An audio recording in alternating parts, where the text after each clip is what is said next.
10 प्रश्न 10 प्रश्नापैकी 6 प्रश्न कॅन्सल आणि 4 प्रश्नांचे आन्सर चेंज. म्हणजे घुमून फिरून 15 ते 20 मार्काचा फरक. जो क्वेश्चन पेपर 200 मार्काचा होतो, त्यामध्ये जर तुम्ही 20 मार्काच्या आसपास हेरफेर एक्सेप्ट करत असाल किंवा ज्या क्वेश्चन पेपरला 10% प्रश्न संभ्रमित अवस्थेत असतील, त्या एक्झामबद्दल आपण काय म्हणू? सर्वात पहिला हा पॉईंट आहे. दुसरी गोष्ट, आता रिसेंटली 2 परीक्षा आपल्या झाल्या. कंबाईनची परीक्षेचा आता सेकंड आन्सर की येणार आहे.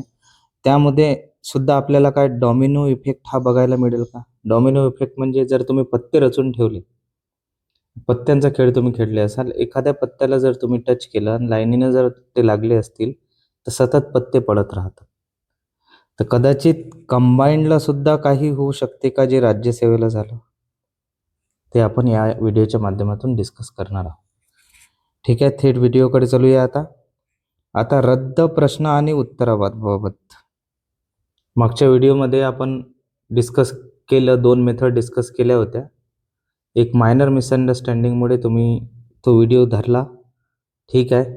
पण मात्र आता रिअल चॅलेंज आपला आहे पुढे हे, की रिपीटेडली वर्षानुवर्ष आयोग काही गोष्टी रिपीट करत आहे आणि तुमच्या हे ग्रँटेड घेण्याच्या ॲटिट्यूडमुळे काही गोष्टी तशाच राहिल्या आहे. सर्वात अगोदर भाषांतराच्या चुका. प्रत्येक पेपरमध्ये भाषांतराच्या चुका आढळतात. माझा मुद्दा व्यवस्थित समजून घ्या. दुसरी गोष्ट, क्वेश्चन फ्रेमिंगमध्ये चूक. पॅटर्न बदलाच्या नावावर प्रत्येक क्वेश्चन पेपरमध्ये 2 ते 3 प्रश्न चुकीचे असतात. ऑथेंटिक सोर्सेस न वापरल्यामुळे होणारी चूक. काही मिसप्लेस सोर्स वापरल्यामुळे ते क्वेश्चन कॅन्सल करतात. किंवा हा पॉईंट खूप दुर्लक्षित आहे, फॉल्टी आन्सर की पब्लिश केल्यामुळे होणारे नुकसान. तुम्हाला असं वाटत असेल की फक्त पेपर प्रिंटआउट मिस्टेक होऊ शकते, आन्सर की मध्ये सुद्धा फॉल्टी मिस्टेक होऊ शकतात. आता ह्या पॉईंटला तुम्ही मजाकीत उडवू शकता किंवा सिरियसली घेऊ शकता. हा व्हिडिओ शेवटपर्यंत बघा. शेवटी एक सोल्युशन दिला आहे मी, जे की प्रॅक्टिकल आहे आणि हायली प्रोबेबल आहे. जर आताच तुम्ही केलं तर त्यावर काही ना काही. आता मार्क्सचे जे कॅल्क्युलेशन कसे बदलते तुम्ही बघा. आदर्श स्थिती, सर्वात वाईट परिस्थिती आणि मध्यम स्थिती ह्या रेंजमध्ये कॅन्डिडेट्स आहेत. आता सुद्धा कोणाच्याही व्हिडिओवर जाऊन बघा, कंबाईंड ग्रुप बीचा जो कट ऑफ आहे तो 45-50, कोणी 55 म्हणते, कोणी मजाकीच्या माध्यमातून, उपहासाच्या माध्यमातून तो प्रश्न धुळकावून लावतो. मात्र सर्वजण इन्सिक्युअर आहे अंदरून. ही रिॲलिटी तुम्हाला कळावी लागेल किंवा हे समजून घ्यावं लागेल. वास्तवाशी तुम्हाला भिडावंच लागेल, ठीक आहे. आता यामध्ये तुम्ही सरळ सरळ जर विचार केला, आता राज्यसेवेचं जर केस स्टडी आपण घेतली, 6 रद्द केले आणि 4 बदल केले, 90 मार्क, 100 मार्क आणि 80 मार्क. मोठा फेरबदल होणार आहे यात. आणि ह्या मिडमध्ये कोण येईल काहीच सांगता येत नाही. सर्व काही अंदाजी सुरू आहे, सर्व काही मजाकीत सुरू आहे. मात्र आता कंबाईंडमध्ये ज्यांचा स्कोअर 50 आलेला आहे, ज्यांचा स्कोअर 45 आलेला आहे आणि ज्यांचा स्कोअर 41 आलेला आहे किंवा 55 सुद्धा धरा, यामध्ये काही प्रश्न शुअरली संदिग्ध आहे, काही प्रश्नांमध्ये ट्रान्सलेशनचा एरर आहे, काही प्रश्न डायरेक्ट रद्द होऊ शकतात, जसं एक्सरेचा प्रश्न. मग असं होत असताना याच्यात मुळात तुम्ही स्वतःला विचारायला हवं की आपली चुकी काय आहे यामध्ये. कोणी एखादा विद्यार्थी व्यवस्थित अभ्यास केलेला जेव्हा पेपर द्यायला जातो, आपल्याला निगेटिव्ह मार्किंगमध्ये आपण नाही पडलो पाहिजे, त्यामुळे तो मोजके क्वेश्चन अटेम्प्ट करून येतो.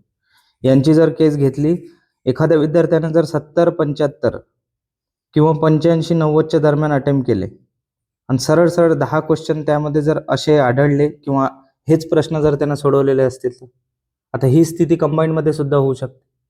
म्हणजे पुन्हा तीच गोष्ट आली की कट ऑफ काय लागेल, कसा लागेल, किंवा एकदम फेरबदल झाला. अचानक दिसू शकते 5-7 क्वेश्चन कॅन्सल, काही क्वेश्चनचे आन्सर चेंज. मग अशा वेळेस जे मेहनती उमेदवार आहेत, ज्यांना खरंच करिअरचं टेन्शन आहे आणि त्या दृष्टीने ते विचार करतात, मेन्सच्या बॅचेस लावल्या आहे, त्यांचं कसं होणार? आता कंबाईंड बीचा जर विचार केला, आयडियल फक्त आपण 2च प्रश्न धरू. मी नेहमी स्ट्रेस करतो, व्हेरिएशन कोणत्याही स्टँडर्ड एक्झाममध्ये, खासकर जे जर कॉन्स्टिट्यूशनल बॉडी आहे, तर तुमच्याकडून ती चूक व्हायलाच नाही पाहिजे. मायनर व्हेरिएशन 2 ते 3 किंवा 4-5 प्रश्न, मात्र 10-10 प्रश्न, 10% प्रश्न जर चेंज होत असेल, तर त्या उमेदवाराची मानसिक स्थिती काय राहील याचा थोडं तुम्ही विचार करा. कॉमेडीचा भाग सोडून तुम्ही फक्त सिरियसली या गोष्टीचा विचार करा. आता आयडियली इथं फक्त 2 प्रश्न आपण पकडू. एक कॅन्सल्ड होणारा एक्स-रेचा प्रश्न आणि एक ट्रान्सलेशन टिपिकल, तुम्हालाही माहिती आहे, तुम्ही मान्य करा अथवा नाही करा. इंग्लिशमध्ये तो प्रश्न वाचा आणि मराठीत वाचा. सेम प्रॉब्लेम आहे त्या प्रश्नात सुद्धा. मिशन शक्तीचा प्रश्न बद्दल बोलत आहे मी. मिशन शक्ती. आणखी काही उमेदवारांनी घेतले असतील ऑब्जेक्शन वगैरे. आता आपण रेशो फक्त 2चाच धरू. मात्र ही शाश्वती तुम्हाला स्वतःला आहे का की फक्त 2च चेंज होतील किंवा 2च बदलतील? त्यामध्ये मागं मी जे मेथड डिस्कस केली 1 आणि 2. आता तुम्ही म्हणत असाल की एखादी फिक्स आहे. एमपीएससी एखादी फिक्स मेथड वापरत नाही, बदलते. आणि तुम्हाला थोडंसं कॉमन सेन्स असायला पाहिजे की एक्झाम बदलत आहे, इव्हॉल्व होत आहे. इवन हा आपला बोनस पॉईंटमध्ये मी तुम्हाला सांगणार आहे की त्यांची चुकी नाही आहे. आयोग आता प्रश्नपत्रिका बनवण्यात एफर्ट घेत आहे. एफर्ट घेत असल्यामुळे क्वेश्चन फ्रेमिंगमध्ये चुकू शकतात, मान्य आहे. ट्रान्सलेशन एरर होऊ शकते, मान्य आहे. मात्र त्याला लिमिट असेल ना काही. जर 10-15 क्वेश्चन तुम्ही जर असेच, तुम्हाला जर एवढं क्रुशियल स्क्रुटिनी टेस्टमध्ये जर 10 प्रश्न जर असे आढळत असेल, तर काही प्रश्न निर्माण होतात. तुम्हालाही ही गोष्ट लक्षात आलेली असेल आताच. ठीक आहे. आता सर्वात पहिले बोनस पॉईंट बघा की आयोग प्रश्नपत्रिका बनवण्यात एफर्ट घेत आहे, ही चांगली गोष्ट आहे. थोडे कन्सेप्च्युअल क्वेश्चन आहे, थोडे लेंदी आहे, मात्र अनसर्टेनिटी तशीच आहे.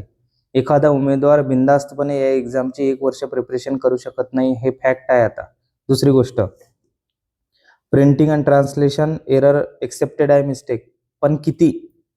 अवघड व विचित्र प्रश्न बनवण्याच्या नादात काही मिस्टेक होतात. गरज काय आहे त्याची? ज्यांना अभ्यास केला त्याला तो प्रश्न येऊन जाईल, ज्यांना नाही केला त्यांना नाही येणार.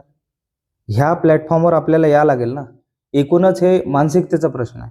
आता यावर शेवटी तुम्हाला एवढंच सांगायचं आहे की यावर एक सॉलिड सोल्युशन आहे. जर तुम्ही विचार केला तर सर्वात पहिले ॲज अ कॅन्डिडेट म्हणून तुम्ही सिरियस व्हायला पाहिजे. सर्वात पहिले 2 ते 3 प्रश्न चुका मान्य आहे, मात्र 10 प्रश्न म्हणजे खूप मोठी गोष्ट झाली. यावर काहीतरी करायला हवं. आमचे प्रश्न रद्द झाले, आम्हाला बोनस मार्क द्या, हा गौण विषय झाला. तुम्ही प्रश्न तसे संदिग्ध टाकताच कोण दरवर्षी. आता इव्हन जर तुम्ही पॅटर्न बघितला आता, तर 2 ते 3च एक्झाम घेते एमपीएससी, तर त्यांच्याकडून ती चुकी व्हायलाच नको. मग नेमकी चूक कशामुळे होते? दुसरी गोष्ट, 10% प्रश्न जेव्हा संदिग्ध, बदल किंवा रद्द होत असेल, तर काही प्रश्न तुम्हाला आयोगाला विचारावा लागेल आत्ताच.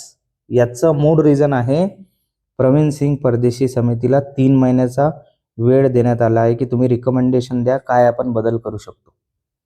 आता काय आपण बदल करू शकतो, तर कोणासाठी होत आहे तो बदल, त्याचे तर विचार तुम्ही लक्षात घ्या. तर यांच्या काही जर तुम्हाला कमेंट बॉक्समध्ये क्रिटिसाइज करण्यापेक्षा किंवा तुम्ही म्हणू शकता वेगळे मतं मांडण्यापेक्षा यावर बोला की त्यांनी ॲज अ कॅन्डिडेट म्हणून तुम्ही कोणत्या डिमांड त्यांच्यासमोर मांडू शकता, किंवा तुमच्या डोक्यात अशा कोणत्या नवीन संकल्पना आहे. कारण आपण स्टॅग्नंट राहिलो तर असेच वर्षानुवर्ष हेच कामं करत राहू. तुम्हाला अपडेट आणि अपग्रेड व्हावं लागेल. आणि कमेंट बॉक्समध्ये मला जरूर सांगा, जर तुम्हाला या समितीविषयी माझ्या मनात काय आहे किंवा माझ्या मनात जी क्युरिओसिटी आहे त्यावर व्हिडिओ हवे का. कमेंट सेक्शनमध्ये जर एक सुद्धा कमेंट जर तशी आली तर मी तो व्हिडिओ बनवेल. तर अशा प्रकारे हा एक डॉमिनो इफेक्टचा एक तुमच्या लक्षात आणून देण्यासाठी हा व्हिडिओ होता. कंबाईंड बी मध्ये ती चूक व्हायला नको, किंवा झाल्यावर आपलं कसं काय होणार. त्यामुळे सर्वजण आता सध्या संभ्रमावस्थेत आहे. आपल्याला या परीक्षेनंतर काही ना काही स्टेप घ्यावा लागेल. धन्यवाद.